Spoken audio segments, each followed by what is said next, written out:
Hey guys, what's up? Welcome back.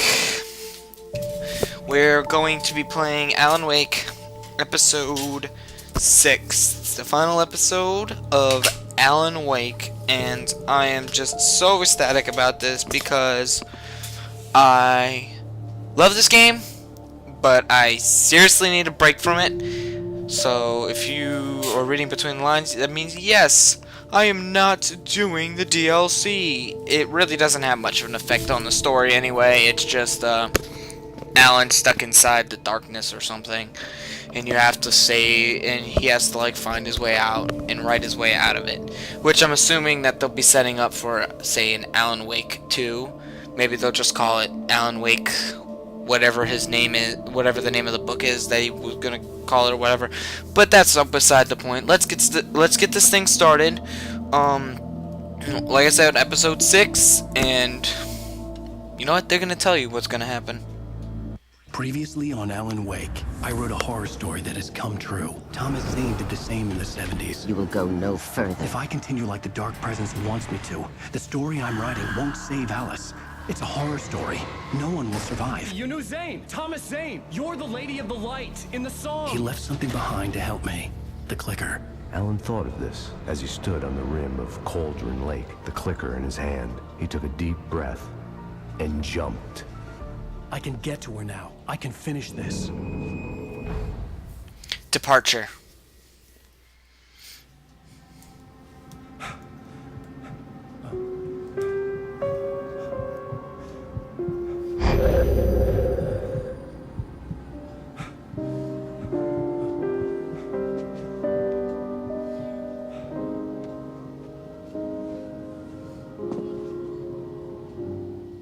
I had a hangover. My head was about to explode and the light hurt my eyes.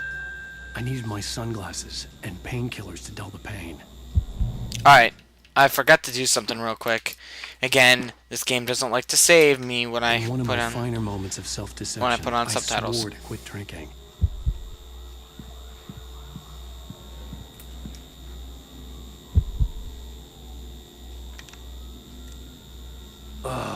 The sunglasses made the world look bearable. Now I could keep my eyes open without feeling like a vampire in the sun. Of course, then you gotta take the painkillers. Of course, he doesn't pop the lid or anything, but cool, that's cool. The pills worked fast. The prospect of being awake started to seem bearable again.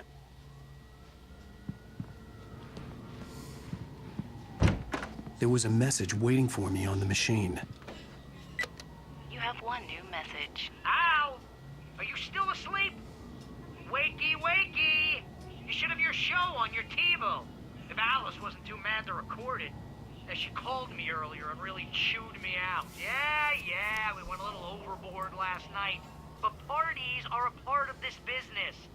Al, look, I'm saying this as your friend. She's not doing your career any favors by trying to run your life like that, okay? I'll talk to you later, Al. Watch the show. Of course, because Barry knows best, right? Barry is a dumb ass, and he really deserves no. And what am I doing walking into this room of just, I don't know, looking for shit? I don't know. I'd been a guest on the talk show the previous night, talking about my latest book. The show was supposed to be waiting for me on our TiVo. You can turn it on and check this out. The Harry Garrett Show. Welcome back to the Harry Garrett Show. Thank you. Thank you, everybody.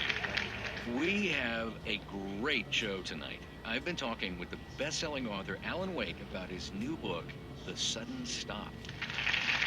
Yeah, good read. Go buy it. No, it is a good read. Look, I'm gonna be honest here. Is that wise? No, but I'm gonna do it anyway. I got people who give me the lowdown on books. I'm a busy guy. But this one, I actually read from cover to cover. I mean, I'm a big fan. Wow, thanks. Now, this might be a spoiler for those who haven't read the book yet. Based on the sales figures, the 2 people out there who haven't read the book yet. But this last book is all about the death of the main character, the hard-boiled New York detective, Alex Casey. Now, there's been a lot of outrage about this. Why the hell did you kill Casey? What the hell were you thinking, man? Good riddance. No, seriously though. 7 years and 6 books is a long time. He was a gloomy guy to spend all your working hours with, and it was a good run. But it's time to explore new things. My next book will be a departure from the old for me. You selfish bastard, always thinking of yourself. Well, you've certainly given us a lot of entertainment over the years. And now that you mention it, Casey was a gloomy guy. Never had much luck with his love life with the ladies. Was that autobiographical in any way? Oh! Yeah, no kidding. Casey's lady friends tended to die on him. With Casey, it was all about his pain. No, nothing autobiographical about that. I'm a happily married man. My wife is my muse. Writers tend to use that word muse a lot. That's great to hear. So, how's the publicity tour been treating you? Good, great.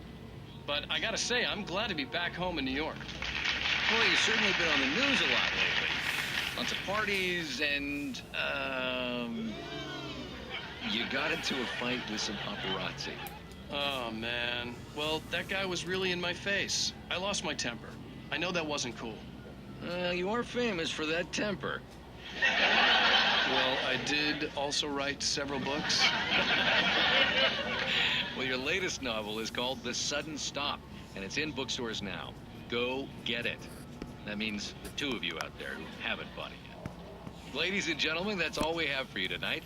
I want to thank all our guests for the evening. Alan Wake, Sam Lake.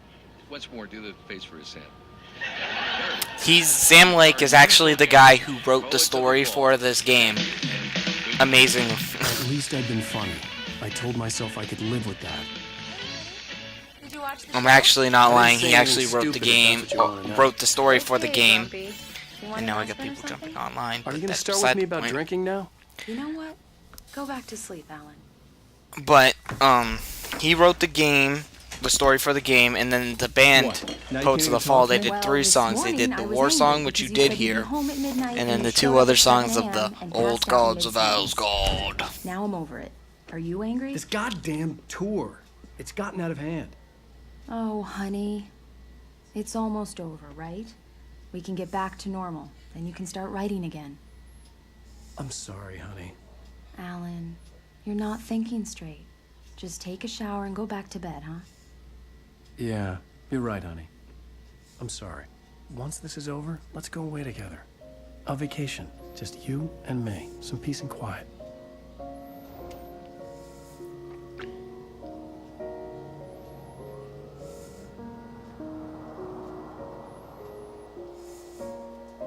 Present day in Bright Falls. Somehow, the clicker was the key to the cabin. I had to return to Cauldron Lake to save Alice.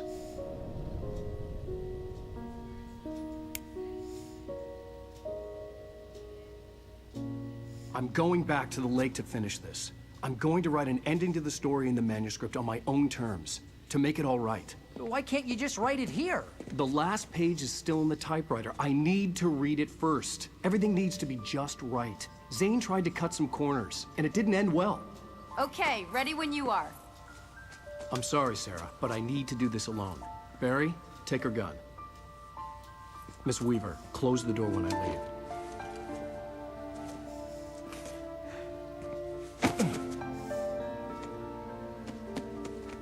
Good luck, Al. See you later.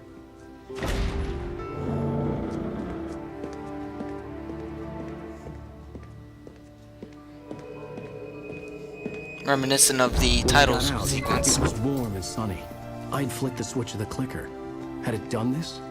I didn't stop to question it. I had to take advantage of the sunlight to get to the lake. On Zane's page, I'd stood on the rim of Cauldron Lake, about to use the clicker. That's where I was headed. One of the best looking scenes in a game if you had HDMI and 1080p and blah blah blah. It really does look nice. It looks like a nice mountainside. Alone, in daylight, surrounded by the beauty of the Pacific Northwest landscape. It was hard not to let doubt creep in one last time. I could still chalk everything up to a dream, a delusion.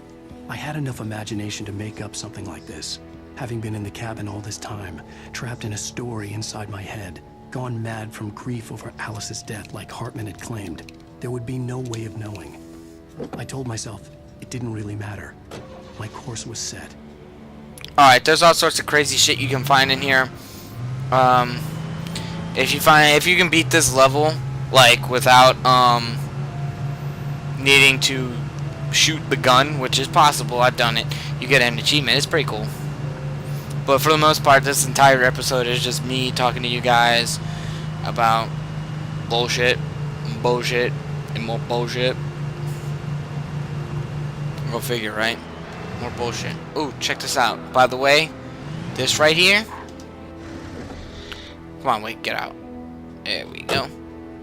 This right here should be a history.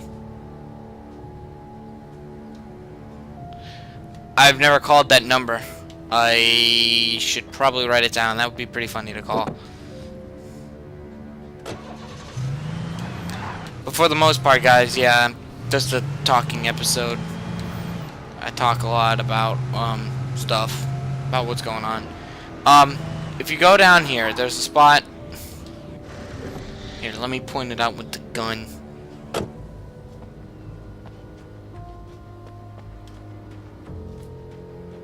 Well, actually, for some reason I can't aim it. Alright, but I'll move the camera in the way.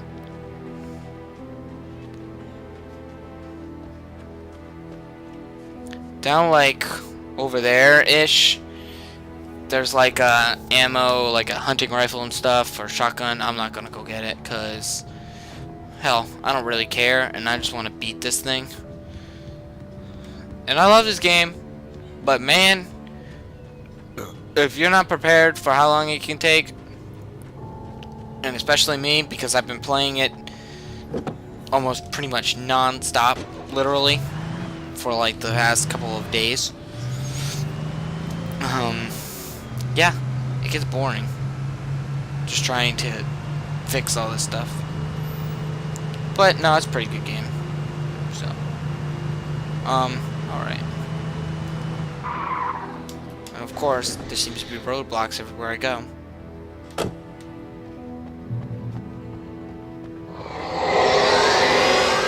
darkness had touched me. There was a link between us. Always would be. I could feel its presence again, getting closer.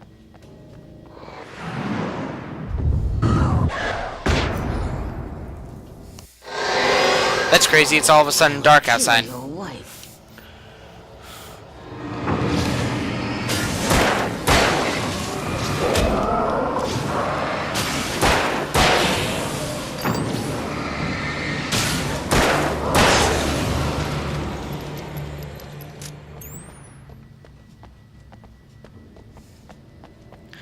Alright, manuscript page here, but I'm not going to read it because most of this is just about talking about what's going on inside the lake and shit, and it's not something I want to.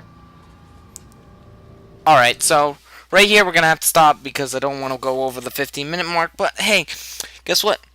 If you stay tuned for episode 2, you might watch something interesting. Or you might hear something interesting, so thanks for watching. Stay tuned for part 2.